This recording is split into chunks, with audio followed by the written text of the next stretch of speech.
No vídeo de hoje, um ex-piloto da CIA revelou segredos aterrorizantes sobre tecnologias alienígenas e viagem a Marte. Em uma entrevista em um programa de TV americano, John Lear, um piloto aposentado da CIA, fez revelações perturbadoras. Primeiro, ele alegou ter viajado secretamente à Lua em 62 e a Marte em 66.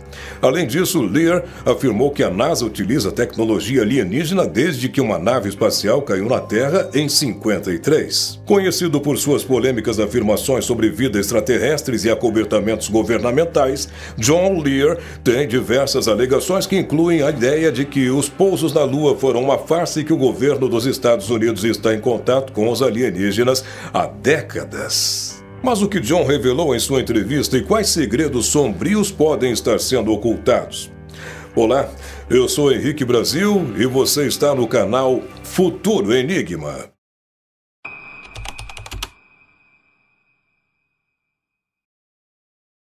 Nascido em 3 de dezembro de 1942, John Lear faleceu em março de 2022. Ele era filho de um magnata de Nevada, também piloto e empresário da Learjet, uma fabricante norte-americana de jatos de alta performance.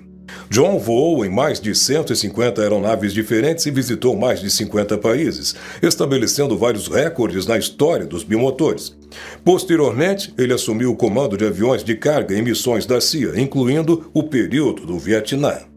Hoje em dia, sabemos que não é incomum que alguns pilotos das Forças Armadas norte-americanas relatem avistamentos de OVNIs.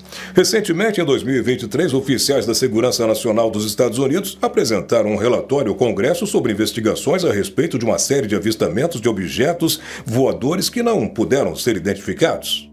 Desde os anos 80, o ex-piloto John Lear já falava sobre a relação alienígenas com forças governamentais secretas.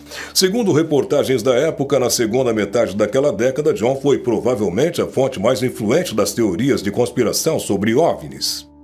Atualmente, a comunidade de inteligência não usa mais o termo OVNI. A nova expressão agora é UAP, Fenômenos Anômalos Não Identificados. Essa mudança de nome indica que as misteriosas aparições passaram a ser encaradas seriamente pelo governo dos Estados Unidos. Inclusive, uma força-tarefa da Marinha analisou 144 avistamentos feitos entre 2004 e 2021 por funcionários do governo dos Estados Unidos.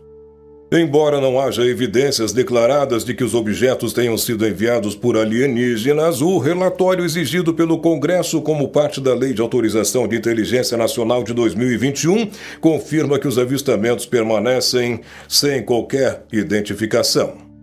O relatório, que inclui uma seção sigilosa, disponível apenas para membros do Legislativo, detalha os resultados das investigações da Força-Tarefa do Departamento de Defesa estabelecida em 2017. Algumas imagens vazaram na internet mostrando objetos voadores peculiares com habilidades aerodinâmicas surpreendentes observadas por pilotos no radar e através de sensores infravermelhos. E, inclusive, já trouxemos alguns desses vídeos aqui no canal Futuro Enigma. Agora, voltando às declarações de John Lear, é possível encontrar uma entrevista completa de 1987, mas antes de passar os detalhes dessa entrevista para você, deixa aqui o teu like, te inscreve no canal. Para você é uma atitude simples, mas para nós é de grande importância. Deixou o like aí? Te inscreveu? Beleza, então. Então agora vamos ver o que John Lear revelou nessa entrevista cheia de mistérios.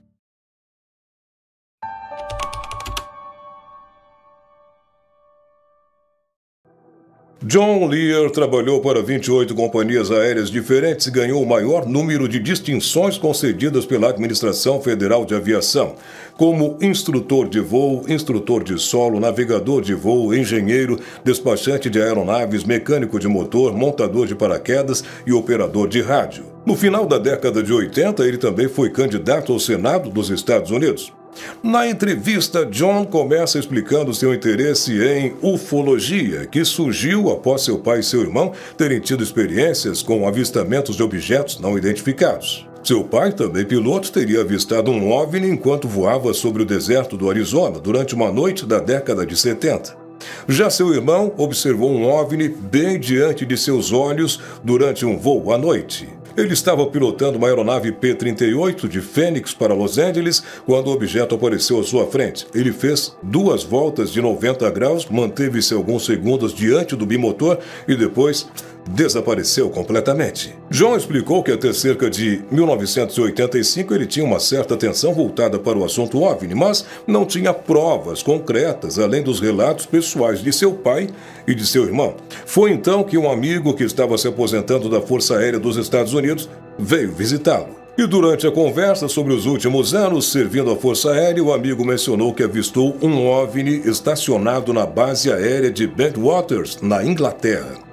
E John Lear perguntou sobre a suposta aparição de um disco voador no início dos anos 80 na região de Henderson Forest, uma floresta próxima à base americana, e seu amigo confirmou que realmente aquilo tinha acontecido. Conhecido como o Roswell britânico, esse evento está entre os mais impressionantes da ufologia.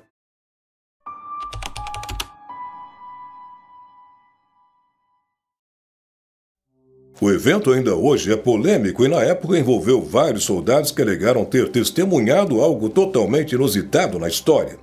O amigo de John explicou que realmente aconteceu aquilo tudo. Desde então, John Lear passou a se encontrar com um dos oficiais que estava lá naquele dia e que realmente confirmou ter visto 3 alienígenas saírem de uma nave espacial e se dirigirem até o general Gordon Williams, que era o comandante daquela ala naquela época.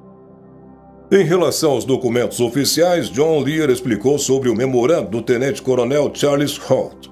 O documento foi publicado sob a Lei de Liberdade de Informação e falava sobre as luzes misteriosas e a radiação, além de tudo o que aconteceu na floresta.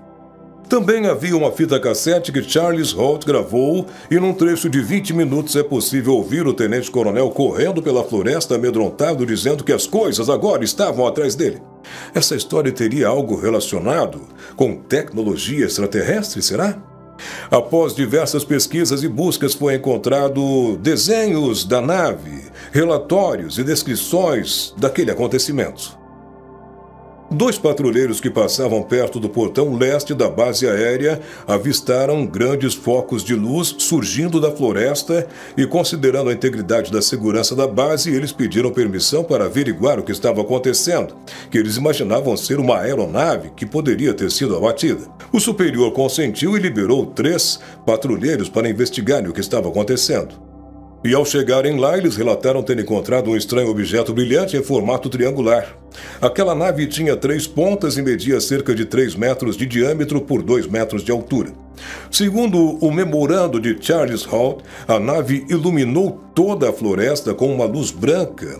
Ela não estava flutuando sobre o chão, mas parecia estar apoiada sobre 3 pernas ou talvez sobre os próprios feixes de luz. Não dava para saber com exatidão.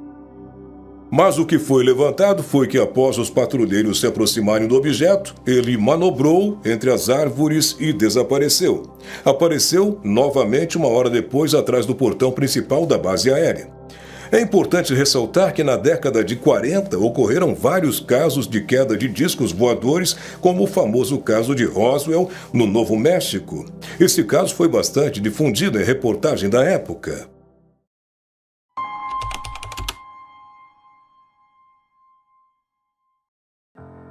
O caso Roswell, também conhecido como o incidente de Roswell, aconteceu em julho de 1947, quando um fazendeiro chamado William McBrizzle recolheu destroços de um objeto estranho num rancho perto da cidade de Roswell, no estado do Novo México, nos Estados Unidos. No dia 8 de julho de 1947, Walter Hort, o porta-voz da base aérea de Roswell, emitiu um comunicado à imprensa afirmando que um fazendeiro havia recolhido um disco voador e que imediatamente os oficiais tomaram posse do objeto, que foi encaminhado para estudos na base militar de Roswell.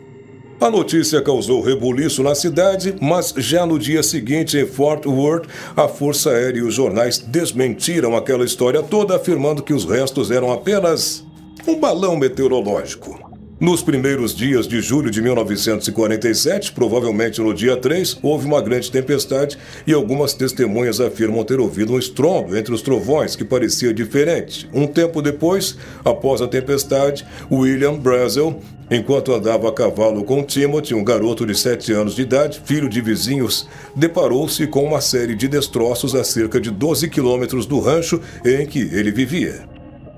Brazel já teria encontrado restos de balões meteorológicos, mas esses, segundo suas próprias palavras, eram realmente muito diferentes. Estavam espalhados por uma área bastante grande e não tinham as habituais instruções para a devolução às autoridades oficiais. E Brazel disse ter certeza de que o que encontrou não foi nenhum balão de observação meteorológica e também afirmou que os animais estavam evitando aquele lugar. Agora, comparando esses dois eventos, imagine o evento que aconteceu na Inglaterra, o choque deles ao verem os corpos de criaturas franzinas com grandes olhos, pele semelhante a de lagarto e dedos com garras longas. Imagine o temor quando os oficiais norte-americanos perceberam o poder dos discos voadores com tecnologia avançada muito diferente e além dos nossos avanços da época. De acordo com a entrevista de John Lear, o governo dos Estados Unidos continua a usar seu pessoal treinado para esconder material relacionado à posse de naves espaciais e testes com corpos de possíveis alienígenas. Parece que um grupo de cientistas militares e funcionários do governo americano seria responsável por gerenciar e ocultar achados extraterrestres. Segundo algumas reportagens, o grupo foi criado em 1947 e coordenado pelo ex-presidente dos Estados Unidos, Harry Truman. Seus membros seriam ministros do Exército, diretores do Serviço Secreto Norte-Americano, generais das Forças Aéreas e alguns dos cientistas mais importantes daquela época. Esse suposto comitê, inicialmente formado por 12 pessoas, recebeu o título de Majestic 12 ou apenas MJ-12. Agora, me diga você, o que você achou das declarações de John Lear? Você acredita nas palavras dele? Deixa aqui o seu comentário aqui abaixo. Não esqueça, hein, que tem vídeo novo aqui no Futuro Enigma toda terça-feira e sábado às 6 da tarde. Um forte abraço para você, obrigado por ter assistido até o final, tudo de bom para ti e até o nosso próximo vídeo.